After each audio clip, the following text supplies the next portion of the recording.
peuple congolais, bokoto, bokoto, bokoto. J'ai la rage. Et matinga trop, yango na bimi. Tout solola, moi mouké. Peuple congolais. J'ai la rage de vous dire quelque chose qui vient dans mon cœur, vraiment. Ce total bien, bakabundi, bazo distrait peuple congolais.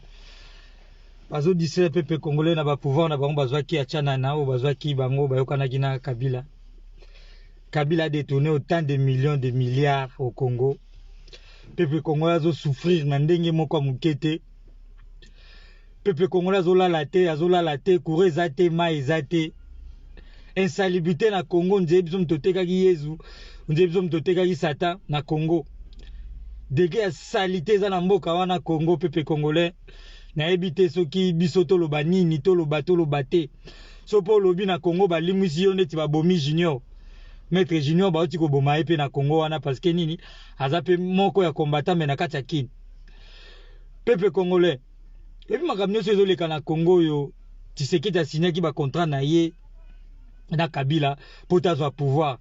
Beaucoup moment na ba retomber na ba kabundi bazo kana lisusu te ba parti comme divisé parce que nini makambo kabundi azomona azomona na parlement makambo ezoleka kuna un jour akolo ba bino vérité te parce que azomona ba contrat o Tshisekedi a signé ki eleki na âge Tshisekedi a signé un contrat que non makambo nyonso ya Kabila ezala gérer bakanga Kabila te bakangi muto abomaki Rossi Mukendi bakangi mwana mwasi wana tout le monde ke bakangi batie na prison balongoli ba grade ba galon bongo Kabila mtapesa ki ultimatum loi baboma shebeya Kabila mtapesa ki baboma shebeya Kabila mtapesa ba loi baboma bato ebele batila bato ba poison tilelo bakanga Kabila te Kabila za à l'aise na kingakati kuna afandi à l'aise azana ba port na ye na matadi à l'aise ba batone ya kami tukane zobima vi na eza à l'aise bokanga nanu Kabila te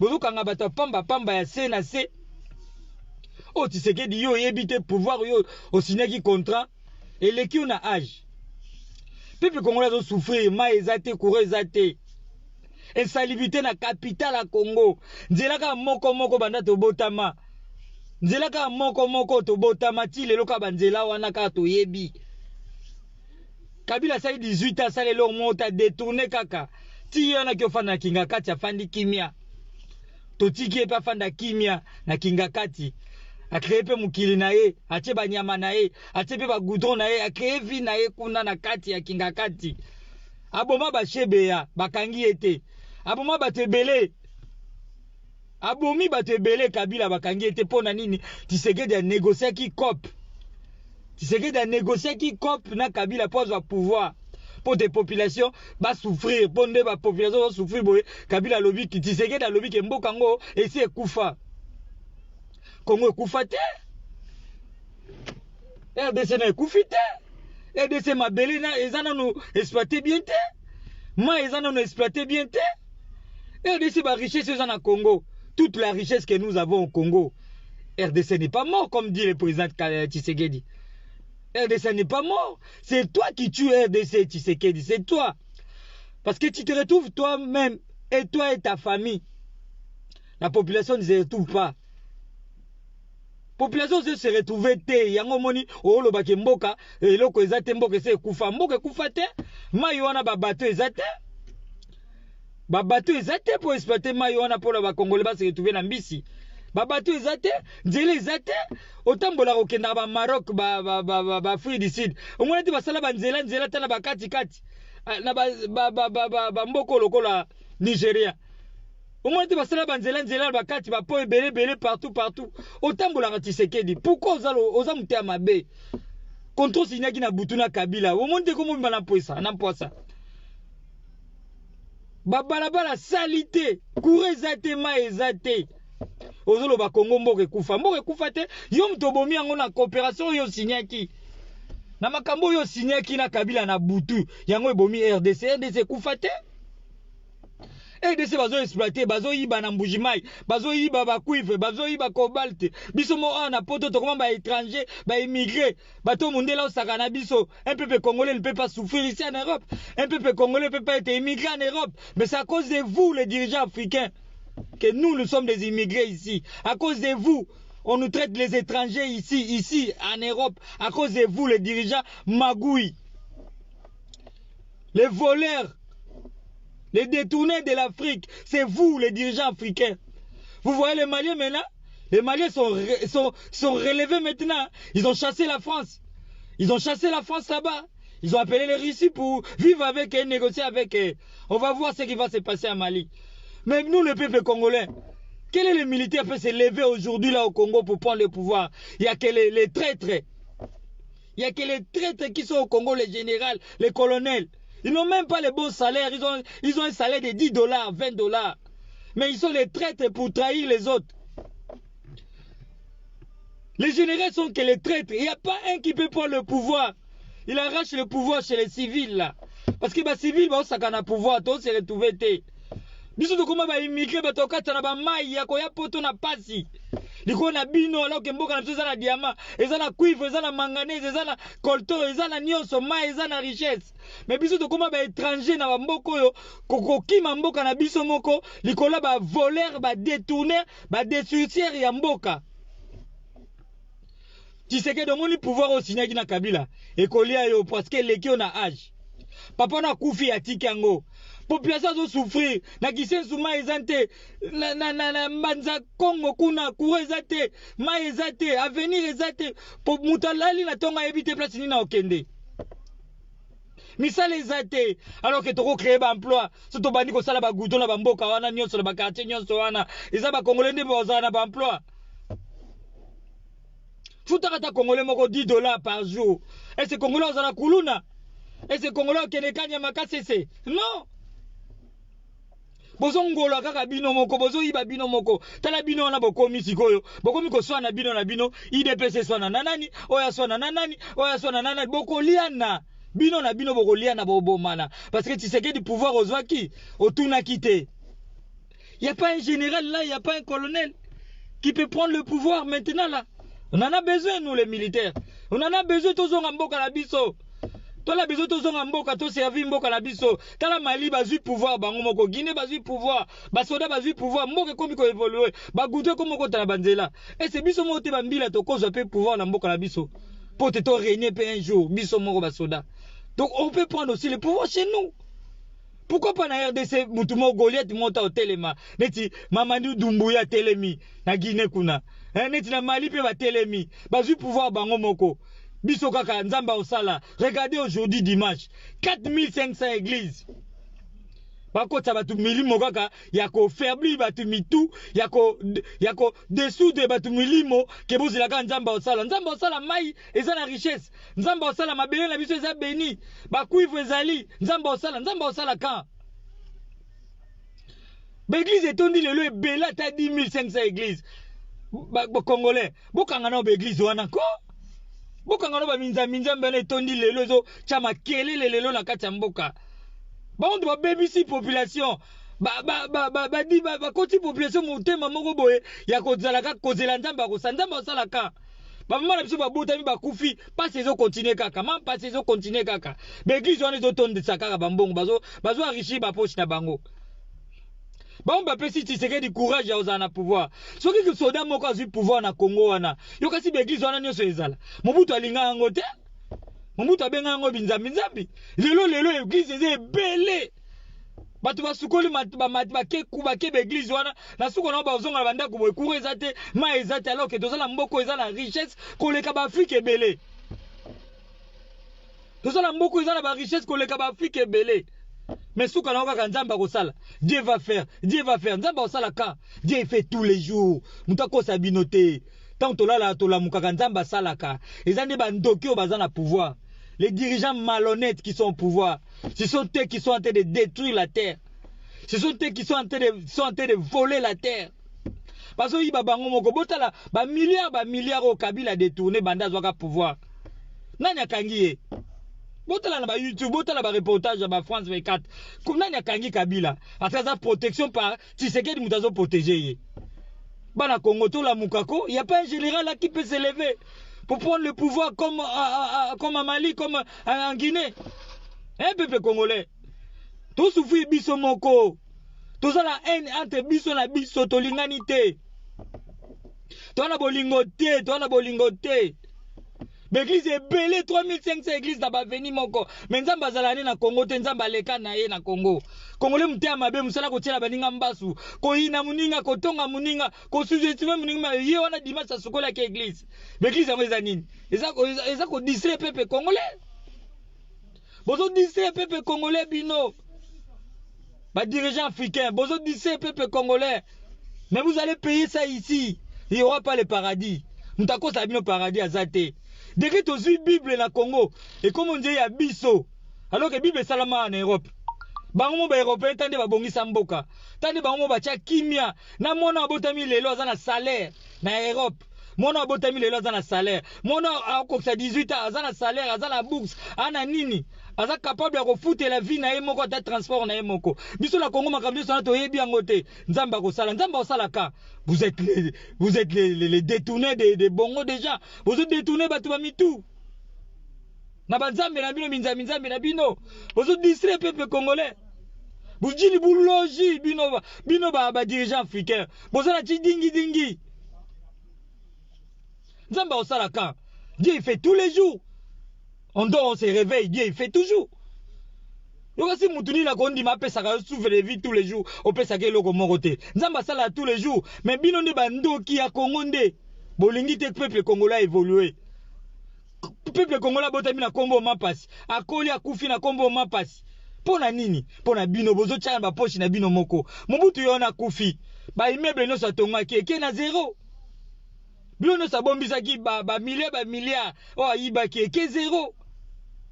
Pourquoi faire souffrir peuple congolais alors que vous gardez dans la poche na bino moko? Bokangi Moïbi au vita camère Moïbi. Aïbi bokangi est prison, bo condamné, bo bimisi. Alors qu'il y a des prisonniers qui sont là-bas dans les prisons de Makala. Ils ont juste parlé comme moi comme ça. Ils sont détenus là-bas et il n'y a personne pour nous parler. Azala makala kuna bakangi bango ba inosa baze belé po ba lobeka ba vérité neto lo baboyi ba lobe ba vérité le ba se retrouver na ba prison muto aider bango azate muto kana bango otala kana bango azate po nini mboka eza corrompu omoni yona ye bobo mana Tshisekedi dokozwa mbuma na mboka wana soko o aider peuple congolais ta se retrouver na pasi o peuple congolais zanango peuple congolais zo souffrir banda to botama to za komba mapasi to kimi ba mboka na biso na ba richesse liko na bino mboka na biso na richesse to ko kimate to koza ba immigré te libanda to koza ba étranger te peuple congolais aime être fier to zaka fier na élégance na biso. Tozaka nango parce que tobotami nango to na mboka mo eza na richesse. To mérité ou to mérité te. Koure zate ma ezate nzele zate. Excusez-moi. Koure zate ma ezate. Eloko sauva ta population mutate kata senglas na ya ta mai na ye. Ezaka ta ma ta courant. Mais koure ya za malonga te ma ezate. Banzele ezate. Baka niveau souterrain ezate. Ok na itaga na capitale. Salité, poto, mituke le rotara, bas poubelle, ezate. Tu sais que de sala nini, oh le bagambo ke kufa. Combien de mois aux ana on a pouvoir, combien des années aux ana pouvoir, au sali nini ya malonga. Et le konini yo sali. Kako tambola koloba, non. Au moni Kabila te, alobi na reportage mo babi. Il y a pas koloba pona koloba te. Tika tana tan sala tanango Kabila iba kibongo abane ko lobate abane ko iba na ya zo sala na tana ye akei yo tiseke de zo loba trop o sala le côté tu parles trop kaka bana obotama okuta nzela moko yana pona okende aéroport ba sambeze belé ya ko sala ba aéroport ba quartier belé ba kisensu ba masinda ba malweka kuna ma ezate koure ezate e ba place belé ya kotala makambo ebele eza ya kotala yo kaka ya koloba kotambola na bamusicien osisi koloba bamusicien babeti ndule tellement Congo eza nango wenge Congo eza nango distraction ndombolo yango kaka tokufaka na ndombolo ma eza te insalubité bamaladi ebele eza na Congo tozokufa bapolisier baza na salaire ya malonga te bandeko na ngai na yeso bino vérité ko soda ya poto un soda un policier bampulushi bambula muchi soda pamba na poto azwaka 3000 euros azwaka 3000 euros bino basoda obo bunda na Congo wana ko bwana salaire ya malonga te 3000 euros salango na dollar oza na combien na Europe basoda bazala ba 3000 euros 4500 euros 5500 euros ti komata la ba général ba komala ba 6000 euros 7000 euros et dépend de pe na ba grade mais bino ba police chana no ya ba container ozobeta ndekono masasi ozobeta mama na yo po botoleka mbongo po na nini kuna likolo bazofuta obiente bapesi yo munduki boma mutu azofuta obiente bete masasi mutu azofuta obiente biso na poto zoza bien payé hein? Mutu ebiso teke na mutu aza na poto aza mal payé non simik eza bien o na Congo simik toyebi yango te oyebi te soko oza na droit nini na Congo oyebi te revenu na nini na Congo oyebi te olamukaka na ntongo kaka boye oyebi eloko moko te na vie na na mboka na moko botami alors que mboka eza na richesse ebele non Tshisekedi osaka na peuple congolais peuple congolais azangi mutu alobela ye peuple congolais azangi mutu alobela ye yango ozosakana na peuple congolais esopa yo ya chicho ozoloba trop osala eloko te peuple population ozose etrouve te courant eza te mai eza te instabilité na Congo eza makasi insécurité na Congo makasi koleka bamboka nyonso na tambola nzela malongo eza te bato batambola banzela mwa mike pene babimele na butu babeti ye babomi ye mais non nini tosali te nini tolobi te soki ozodenonse boye ale babomi yo bakotelo na butu babomi yo na Congo oza na droit oloba te fokanga munoko na yo na Congo fokanga munoko na yo oloba eloko te t'as le droit de garder silence au Congo na mboka na yo moko botami colonel moko taza na salaire koleka ngai apaka mbongo baoyiba mbongo bakosela basodo bakufa nezi biso tokima oyo mbongo na biso ebima kuna balia yango apa bambongo wana bala salaire ya malonga te général moko taza na salaire ya malonga na Congo apa mbongo akoyiba ya kodetourne bala salaire ya malonga te ko ta bamasalanga banono bakima RDC hein badelesi bakima RDC liko na bino alors que Congolais aza mutu okima mboka na ete ba richesse nyonso toza nango to bato okima mboka na biso te to bato ya poto ate to ko se immigrer awa te on doit être fiers de notre pays nous les Congolais nous les Aïrois tozaka pe bata fiers bato kolata bien tozaka bata propre mais mboka na biso ebengani si biso na propriété na biso mboka na biso za salité koleka banzoto na biso koleka milimo na biso toza l'aise te na mboka na biso moto botami quel dégât kindoki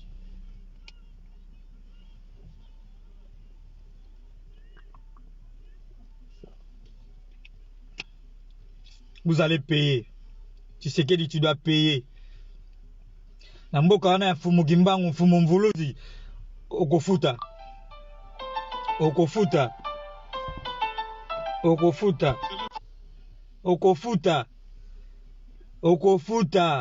Tshisekedi okofuta o bosalaki na Kabila fai na kinga kati kuna fandi calme azana courant banda tongo ti pokwa azana mai à l'aise azana ba bateau ezo gérer pona ye azana vie ezo gérer pona ye na mbongo nyonso ayibi na pe pour la population congolaise yo Tshisekedi ofandi kimia ovimisi matama lokola hippopotame ovimisi matama lokola nzoko ameli ligorodo Tshisekedi okofuta ngo biso kasa kiso ozi pouvoir oza mona mboka okoyede ba population ba se retrouver ba longa tala problème mai na courant